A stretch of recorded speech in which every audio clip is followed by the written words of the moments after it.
Bonjour à toutes et à tous. Voici aujourd'hui deux cartes simplissimes que j'ai réalisées avec la box du mois de décembre pour la commencer finalement, puisqu'il me reste encore bien sûr beaucoup de marchandises. Alors pour la première carte, je vais utiliser le tampon 100% tout en colle et pas celui de la box, marqué Joyeux Noël. Donc un tampon sorti cette année. Et je vais l'embosser. Alors je vous laisse cette partie relativement lentement pour celles qui ne connaissent pas la technique, mais j'ai déjà fait des vidéos de référence sur toutes les techniques. Alors, elles datent un peu les vidéos. Peut-être étaient-elles de moins bonne qualité qu'aujourd'hui. Je peux encore m'améliorer beaucoup, bien sûr, mais c'était peut-être encore pire. Et voilà, en tout cas, comment on réalise l'embossage. Donc là, j'ai pas utilisé la Versamark parce que je n'en ai plus, tout simplement. J'ai pris le Stamperia, mais ça me permet de vous montrer qu'il fonctionne aussi bien. Et j'utilise la toute nouvelle poudre à embosser Rayer, cuivrée. On n'a pas l'impression qu'elle est cuivrée comme ça, mais en fait, je vous assure qu'elle l'est et elle est vraiment très jolie. Elle a un rendu beaucoup plus cuivré, plus métallique, un peu plus clair finalement que la poudre Artemio cuivrée.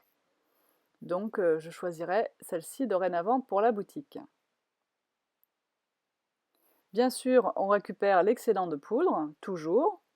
De cette façon, vous ne gaspillez pas et vous gardez vos pots de poudre embossés fort longtemps. Attention cependant, tant que la poudre n'est pas chauffée, elle n'est pas fixée. Donc ne mettez pas vos doigts dessus. Et nous faisons fondre la poudre avec le pistolet à embosser. Alors on le fait préalablement chauffer, hein, on ne le met pas sur le papier tant qu'il n'est pas chaud, c'est pas utile. Quand il est bien chaud, eh bien on y va pour faire fondre la poudre. Alors moi j'aime bien chauffer des deux côtés de mon papier pour limiter un peu l'effet gondolé que pourrait produire le pistolet s'il est appliqué trop longtemps sur le papier ou de trop près. Le plaque en téflon, là, le tapis de bureau non adhérent, aide beaucoup aussi à l'embossage pour éviter que les papiers ne se gondolent sous l'effet de la chaleur. Donc le principe avec Laetitia, on vous le répète toujours, est toujours le même, c'est qu'il ne faut pas insister. Une fois que la poudre est fondue, elle est fondue. Si vous restez trop longtemps, vous allez la cuire et au lieu d'être bien brillante, elle deviendra cramée, quoi, mate, et ça se verra, ça sera moins joli. Voilà, une fois que c'est fondu, je vous l'ai laissé en temps réel, je mets ma main dessus, en faisant attention quand même de ne pas faire de traces d'empreintes digitales.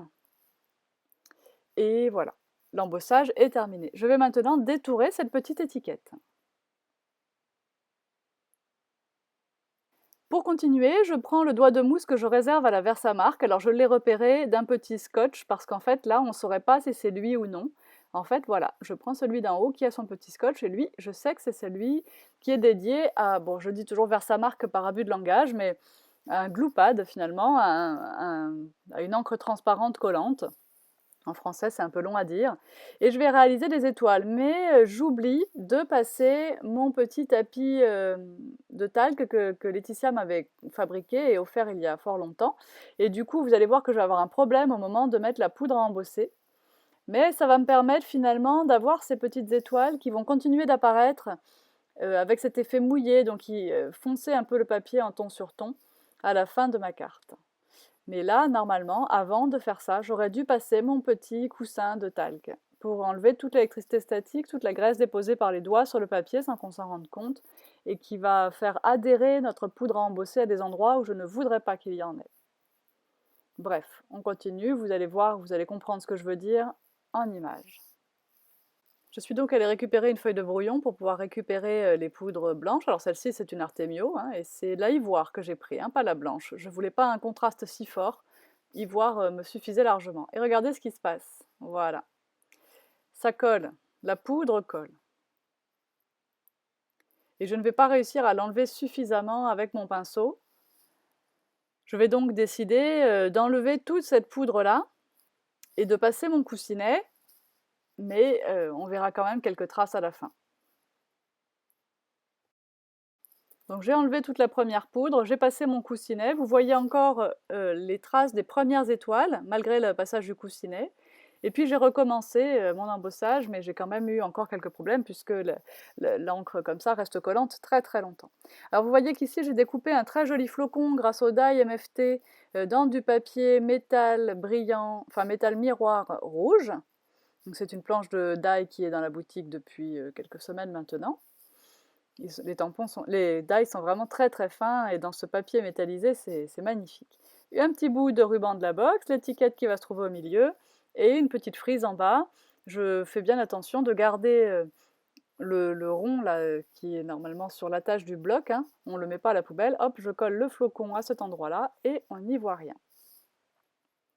Donc il va y avoir pas mal de scotch 3D dans ces cartes de Noël. Donc là, j'en prends 2 bouts pour coller déjà sous l'étiquette. Si j'avais lâché mes ciseaux, je serais sûrement un peu plus habile.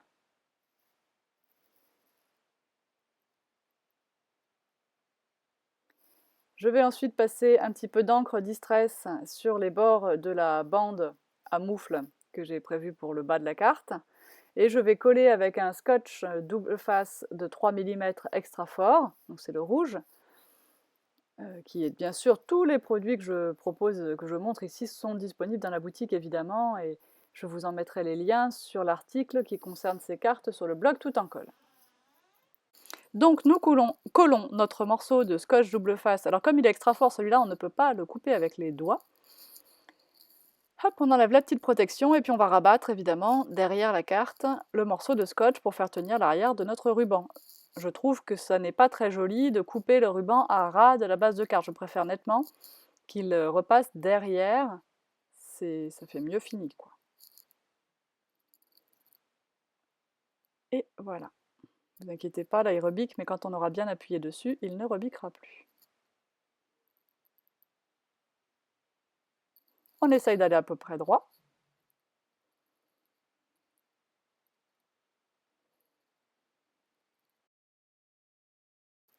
On va maintenant placer la bande en bas sur du scotch double face également.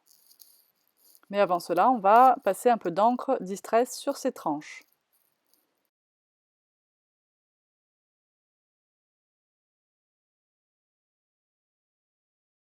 Je place donc directement sur la carte un morceau de scotch double face 3D et je collerai ma bande dessus.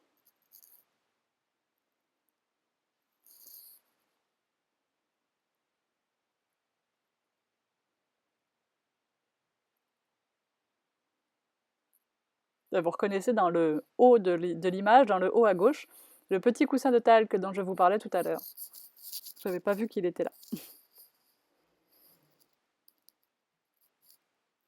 Pour fabriquer un coussin de talc, hein, tout simplement, vous prenez un vieux bas filet, vous mettez du talc dedans, vous cousez autour une petite enveloppe en feutrine fine, et ça vous fait ce fameux powder tool qui est vendu par EK-Tools et qui vaut assez cher, alors que vous, en le fabriquant comme ça, je pense que pour 1 €, c'est fait.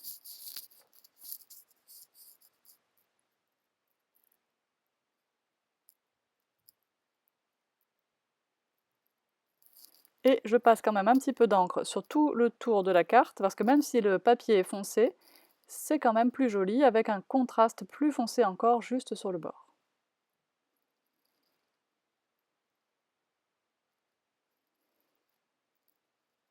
J'ai récupéré ma base de carte, je pourrais mettre ça en place, et je vais décider quand même de gratter les bords du papier. Et pour rappeler un peu les étoiles blanches, je vais laisser ça en blanc. Je ne vais pas le colorer à l'encre Distress après, ces effilochures de papier. Donc là, j'utilise mon paper distresseur. Vous pouvez également utiliser la lame de votre scalpel.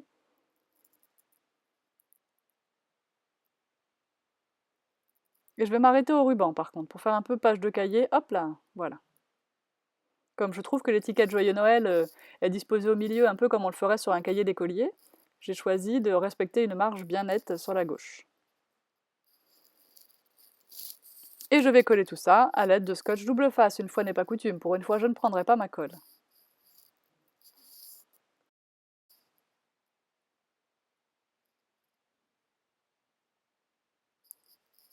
Alors attention, le scotch double face ne nous donne pas trop droit à l'erreur quand on place notre base de carte, hein. Une fois que c'est collé, c'est collé. Alors on va maintenant placer le flocon que j'ai découpé en dehors des yeux de la caméra avec les die donc MFT flocon. Je prends mon stylo colle. Alors quand on les amorce, là c'est la première fois qu'il sert celui-là, il faut appuyer légèrement sur la pointe le temps que la colle descende pour la première fois. Bien sûr, il faut enlever le petit morceau de silicone qui est au bout, qui vous prouve que le stylo est bien tout neuf quand vous l'achetez. Et voilà, je place un petit peu de colle sur la moitié des branches, puisque le reste ne sera pas en contact avec le papier.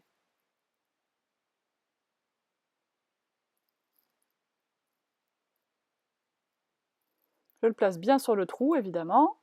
Et pour faire le centre du flocon, je vais utiliser un Crystal Drop nouveau. Et je vais utiliser la couleur marron, alors je ne sais plus son nom, mais enfin c'est un marron foncé que je vais utiliser. Là je vous montre des exemples des nouvelles couleurs, mais on aurait pu prendre du rouge également, mais ça ferait beaucoup rouge sur rouge. Je décide finalement de prendre le marron. Voilà. Donc on laisse tomber une goutte plus ou moins grosse, hein, selon ce qu'on veut. Là j'en fais une quand même plutôt grosse. Je débouche bien sûr le bouchon parce qu'il était un petit peu bouché, j'ai pris une aiguille pour cela. Et voilà. Une grosse demi-perle au milieu de mon flocon qui, quand elle est sèche maintenant, est magnifique et bien brillante. Je vais en faire deux petits groupes de 3, l'une en bas vers le ruban et l'autre en haut à droite de la carte. Ici, je décide d'en mettre directement sur la carte parce que je n'avais pas de gouttes de cette couleur de prête déjà. Mais bien sûr, comme je vous le dis à chaque fois, on peut se préparer des demi-perles d'avance. Ce qui, je trouve, est un peu plus pratique parce qu'au moins on a le droit de les disposer avant de les coller, alors que là, elles seront forcément placées définitivement.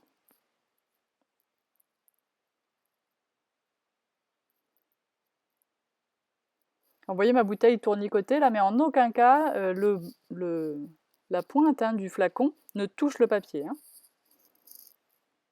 Voilà, première carte, terminée. Vous voyez que c'est vraiment simple, je n'ai pas menti. Passons maintenant à la seconde carte. Alors j'ai embossé sur ce papier effet bois mon tampon contenu dans la box avec la même poudre à embosser cuivre que tout à l'heure. Et le même encore transparence Temperia. Voilà, je vous montre tous les produits un par un. Ensuite, bien sûr, j'ai embossé, il a fallu mon pistolet chauffant. J'ai gratté les bords avec mon paper distresseur. J'ai passé de l'encre distress en prenant soin d'éviter le centre du tampon. Là encore, vous voyez que j'ai gardé la partie du papier où il y avait le trou en haut, et je cacherai ce trou avec une attache parisienne contenue dans la box. Je prends un carré de papier. Alors ma base de carte doit faire 14 cm et demi sur 29, plié en deux. Donc le papier rouge ici, je pense, fait quelque chose comme 14 par 14 cm. Gratté sur les bords resteront blancs. J'ai coupé une petite bande dans les papiers inclus dans la box. Et cette petite bande offrait une place parfaite pour coller le mot en bois aussi inclus dans la box Nid douillet. Là, il n'y a vraiment rien mis à part les flocons. Les die flocons que j'ai utilisés là. Alors les fins pour faire le flocon marron. Et les die un peu plus larges qui sont faits pour détourer normalement les tampons assortis à cette collection. Voilà, pour faire un support finalement à ce die fin avec le papier pailleté doré. Donc vous voyez que, mis à part ces die là flocons et le papier pailleté doré, il n'y a rien qui ne soit pas inclus dans votre box dans cette carte. Et la technique de réalisation est là encore très très facile. J'utilise toujours mon glue pen, mon stylo à colle nouveau, pour coller sans que la colle ne puisse déborder mon petit flocon sur le flocon doré. Si vous n'avez pas de die flocon, aucun problème, vous avez peut-être une perforatrice flocon, ou vous avez peut-être des flocons que vous avez achetés déjà découpés, ou éventuellement même, pourquoi pas, des fleurs en tissu, ça peut donner l'idée d'un flocon de Noël. Et en tout cas, ça décorera votre carte. Donc ce n'est pas parce que vous n'avez pas de die ou le même die que le mien que vous ne pouvez pas faire ça, loin de là. Je prends mon pinceau à paillettes Spectrum Noir pour mettre des paillettes sur le flocon marron en papier maya marron. Voilà, pas jusqu'au bout, ça donne de la brillance. Et je vais coller ça de façon à ce que le flocon soit à cheval. L'étiquette est collée, sera collée sur de la mousse 3D. Alors voilà, on va faire ensemble les collages. Ici, je commence par percer le papier rouge pour pouvoir mettre l'attache parisienne. Bien sûr, il faut faire ça avant d'avoir collé le papier rouge. Sinon, on aura les pattes qui vont ressortir de l'autre côté de la base de carte. Alors, on place un petit peu de scotch 3D sous l'étiquette avec les chouettes pour qu'elle remonte un petit peu. Là, je place une bande de scotch 3D en bas pour coller en relief la petite bande que vous voyez là sur mon plan de travail avec la bannière Winter Wishes. Voilà, je vais mettre un petit peu d'encre distress sur les tranches de cette bande. Je couperai l'excédent après avoir collé la bande. Et je repasserai un petit peu d'encre distress du coup sur le petit bout que j'aurai coupé avec la paire de ciseaux. C'est un petit peu hors cadre, mais ça n'est pas bien compliqué.